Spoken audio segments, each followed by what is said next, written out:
Hello there. I want to start off with a little hypothetical about emission. Let's say you and I are friends who live on the same street, and one week, two events occur. My next door neighbour, Natasha, breaks a kind of nice vase she owns. My other next door neighbour, Jonathan, had an accidental fire in his home which did a lot of damage, and now he has to move out because his home is uninhabitable. You and I are going to meet up with a mutual friend of ours called Jessica. You arrive after Jessica and Jessica says to you, "Alexis told me about the news in your street. It's so sad, isn't it? You can't be too careful now. I really hope Natasha finds a new vase, though." Say Jessica has to leave briefly. You might say to me, "Did you not mention Jonathan?" And if I didn't, this would seem quite crass. Like I don't value what happened to Jonathan as much. Maybe I hate Jonathan secretly, you might think. Perhaps I'm totally ignorant to the plight of Jonathan. However, given how I'm literally on the street, you'd think that I'd know about this. So anyways, The Independent, an Irish newspaper, decided to publish an article about the notion of patients being coached to pass the test for gender dysphoria by psychologists in order to get on HRT and surgeries. First, I do want to point out, not all trans people get or even want the surgery, and the headline definitely does appeal to the general ignorance that all trans people do. A sort of scare tactic of vulnerable people are being fast-tracked to being put under the knife, sort of thing. Here's the entirety of the article on screen. A link to the article is in the description, although you do need to sign up to The Independent to read it. To summarise O'Shea and the article's points, people are being taught how to get on treatment quickly. We shouldn't do informed consent because people will be bad at it, and if they could, they would have their lungs removed if they had pneumonia, for example. And I do want to point out that O'Shea says some of my patients say they were coached. That is hearsay. Admittedly, due to doctor-patient confidentiality, you can't say, "This person said this." However, I can equally say I, someone who knows many Irish trans people, don't know anyone who is specifically coached by any organisation or individual to trick psychologists. And that is an equal statement to O'Shea. One big issue I have with this article is that it never once mentions what fast track actually means. Are we talking about a 3-month wait turning into a 3-week wait? Well, no. In Ireland, the criteria for speaking to an endocrinologist varies depending on who you speak to.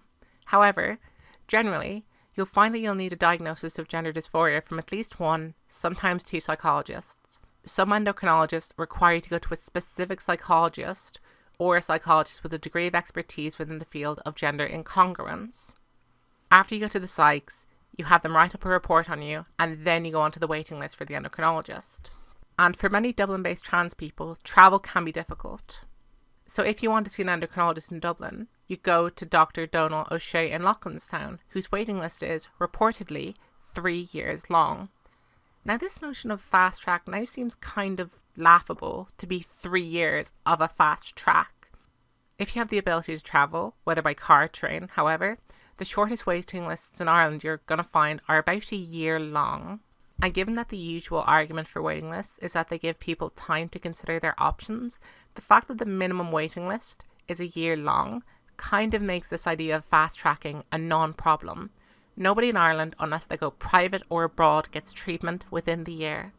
Now, we should ask ourselves the question, why would this be the case? Why would people be trying to give particular answers to game the system?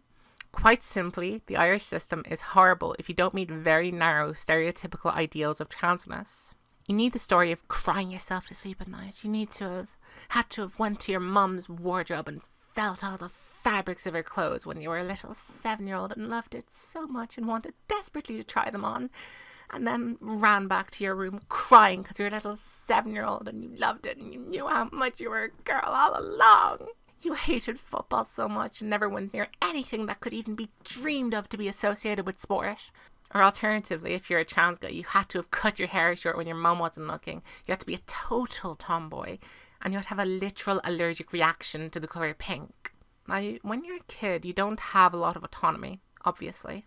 You get put into places. You get put into the chair at the hairdressers.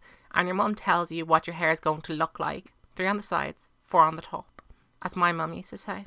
And when your mum is your primary caregiver, you as a 7-year-old can find it hard to even imagine a life where your mum isn't in that position of power over you. It can be extremely hard to say, "No mum, I want my hair long," if she says to have it short, or vice versa. The world for kids can definitely become a production line pushing you through the hoops of who you're supposed to be. A lot of trans people I personally know found it hard to consider they were trans when they were younger because of this. Starkly divided playgrounds on gendered grounds and parents who imposed ideas of who they were based solely on biological sex. The issue is, if you say this to a psychologist, you begin to be doubted for your identity.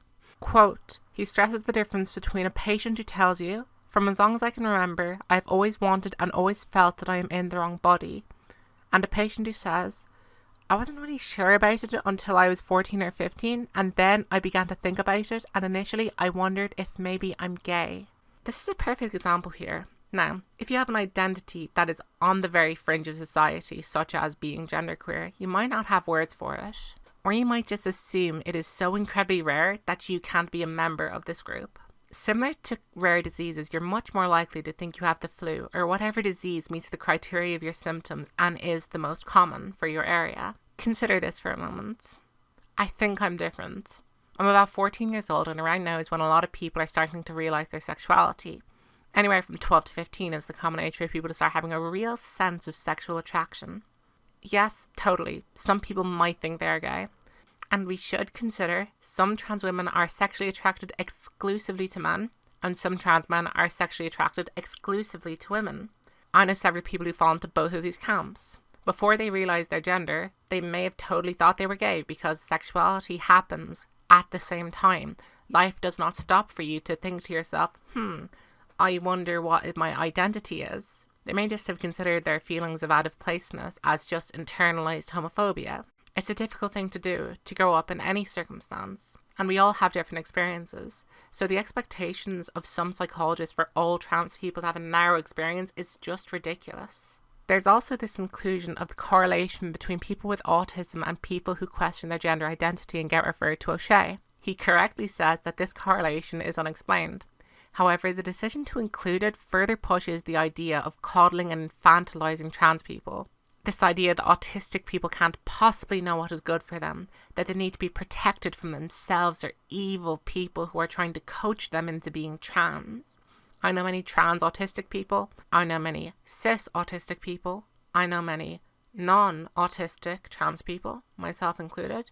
I know many non-autistic cis people. These groups just simply exist. This is scaremongering and throws autistic people under the bus. It's someone bringing up correlation instances and saying, make of that what you will, knowing that there's a lot of prejudice against several groups involved in such correlations. And I don't want to go too far into this because I'm not the best person to talk about this. If I were, I'd probably leave something out about how it must feel for someone to point to your autism and claim you can't be a reliable judge of yourself. Now, the question arises, why is this important to talk about? Well, simply put, the Irish trans healthcare system is horrifyingly bad, and for this to come out of a lead endocrinologist in Ireland can potentially make it even worse. Whether it literally makes it worse in the medical process of actually going to an endocrinologist, or even just some trans person in Ireland hanging out with their family for their old auntie to talk about an article they saw in The Independent and spouting some bigotry. Trans people have to answer a lot of questions they shouldn't have to answer as is just to validate their identity to many people. And this just adds to the difficulty. Also, the number of trans people I know who ask the question, am I trans enough? Is far too high. And I honestly hope for those watching who are trans that does not resonate with you because it can be a horrifyingly bad thought process to be stuck in. My main issue, however, isn't the content of the article itself. While I think what it does is damaging to trans people, the very fact that it exists, as opposed to an article which highlights how difficult it can be for trans people not getting healthcare, but instead to focus on this non-issue, kind of harkening back to the earlier point about omission and how it says a lot based on what you decide not to say. So without further ado, there's going to be a very large content warning for the rest of the video on the topic of suicide. If you don't want to watch the rest of the video, I totally understand. So we're going to look at a study from 2013 about trans people in the UK and Ireland, which had a surveyed population of 889 and found the practical implication that, quote, the study found that trans people are most at risk prior to social and/or medical transition, and that, in many cases, trans people who require access to hormones and surgery can be left unsupported for dangerously long periods of time. The paper highlights the devastating impact that delaying or denying gender reassignment treatment can have and urges commissioners and practitioners to prioritise timely intervention and support. Or to summarise, trans people who feel like they're left out in the cold and like they can't get the healthcare they need are at higher risks of suicide and suicidal ideation. 581 individuals completed the survey which specifically pertained to the suicide-related questions. 84% had thought about ending their lives at some point. 63% thought of it in the last year, 27% thought about it in the last week, and 4% thought of it on a daily basis. Now, only considering the 84% who had considered suicide, 48% of them had attempted suicide. Or, to contextualise, of the 581 individuals who completed the survey on suicide and suicidal ideation, approximately 35% of them had attempted suicide. Of the 84%, 33% had attempted suicide more than once, and 3% had attempted suicide more than 10 times. 65% of those who had considered suicide felt that there were trans-related reasons, while 61% identified non-trans reasons as relevant. There can of course be overlap, as people very often have multiple reasons for considering suicide. The reasons for the trans-related suicides included gender dysphoria, confusion or denial about gender, fears around transition, gender reassignment treatment delays and refusals, and social stigma. We will primarily be focusing on the fears surrounding gender reassignment treatment, as this is what's relevant to the topic. So, a brief interlude. This isn't using the survey, but this is rather just my way of hopefully illustrating how it feels to want a medical transition. So for me, it can kind of be like going over inhospitable, treacherous mountains. It seems hopeless, and sometimes you just kind of wish you gave up a while ago. Sometimes you think about giving up tomorrow. Sometimes you think about giving up now. You climb over peak after peak after peak and you get exhausted. Until one day, you climb over a peak and you see all the others, except this time, you see a magnificent castle on the top of one of these peaks. And as soon as you see it, you know it's where you want to go. And as soon as you know it's where you want to go, you know it's where you need to go. And I won't claim that this experience is universal by any means, but I do believe that this should help in illustrating how it feels to want medical transition, what that can represent to you, and hopefully that can also help people empathize with how it must feel for that castle on the hill, that magnificent sort of redemption, to be either delayed, pushed back, or even just taken away from you entirely. Anyways, back to the survey. Quote, once they had made the decision to access medical intervention, such as hormones and surgery options, participants described external barriers, such as medical delays, cancellations, and refusals, as significantly contributing to any suicidal thoughts that they experienced. The section particularly pertaining to this part contains 2 answers received on these surveys, both of which are really heavy reading. Transition is shown in the survey to greatly reduce the rates of suicidal ideation and attempt. In total, 67% of respondents thought about suicide less after they transitioned, and 3% thought about it more post-transition. 7% reported that suicidal attempts and ideation increased during transition.